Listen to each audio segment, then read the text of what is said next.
Hello and welcome to MyMaths Tutorial for Percentages of Amounts 3. Pen and paper is going to be very useful for this. You are going to need to write down workings. You can't just keep it all in your head very easily at all. You cannot use a calculator, and you should have done the MyMaths lesson before watching this video because it's not going to make proper sense unless you have already listened to that. Okay, so let's begin. So convert these percentages to fractions. Now, percent means out of what? It means out of 100. So all of these I could put as a number over 100. 75 over 100, 60 over 100, 33 and a third over 100, 37 and a half over 100. But it says simplify your answers. So I've got to simplify it down as much as possible. So what goes into both 75 and 100? 25 does.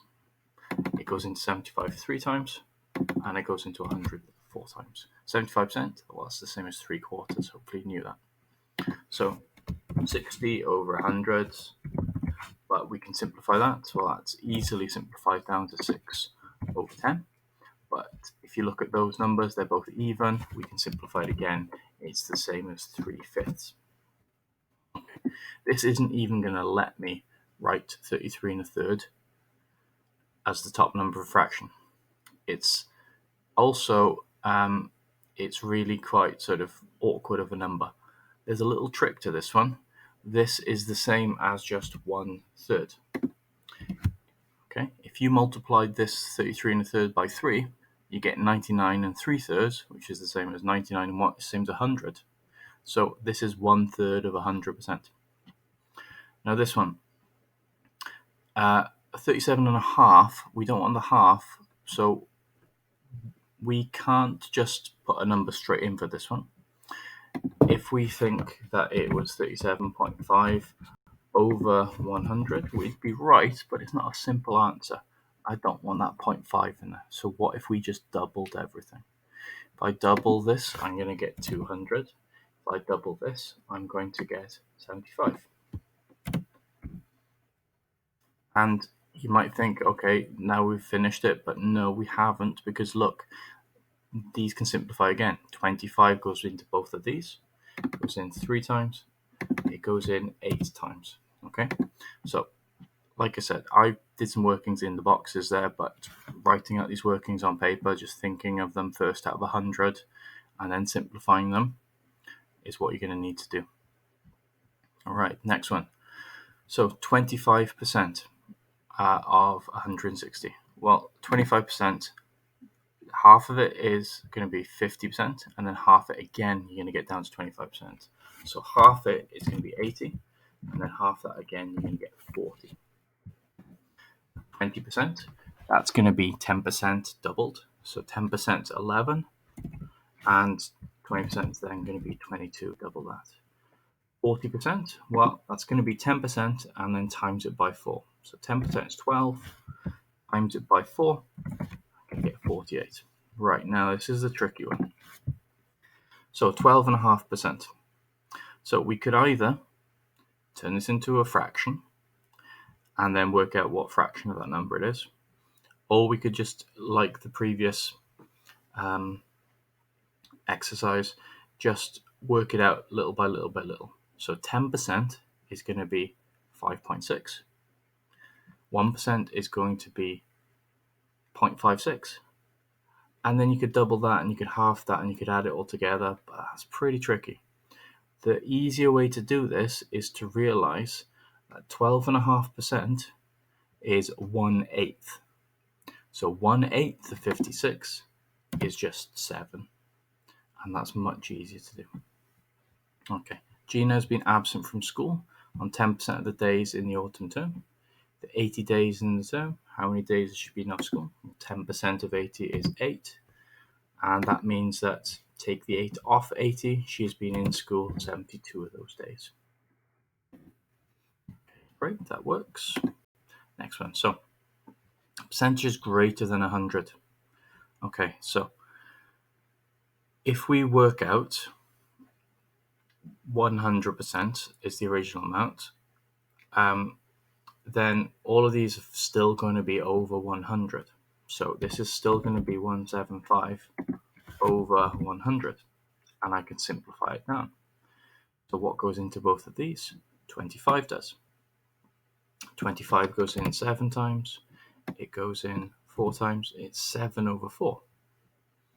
This is going to be 240 over 100. Take the zeros off, and that simplifies it somewhat, but they're both even numbers, so we can halve it. 12 over 5. And okay, this one's a pain because it's the 2/3. So if we just triple it, then whatever that is going to be over 300 because we've tripled it.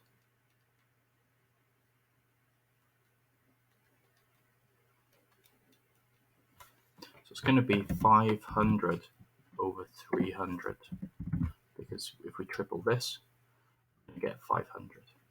And then that can simplify down to 5 over 3. And then 137.5, so 137.5, it doesn't even want to let me put the point in.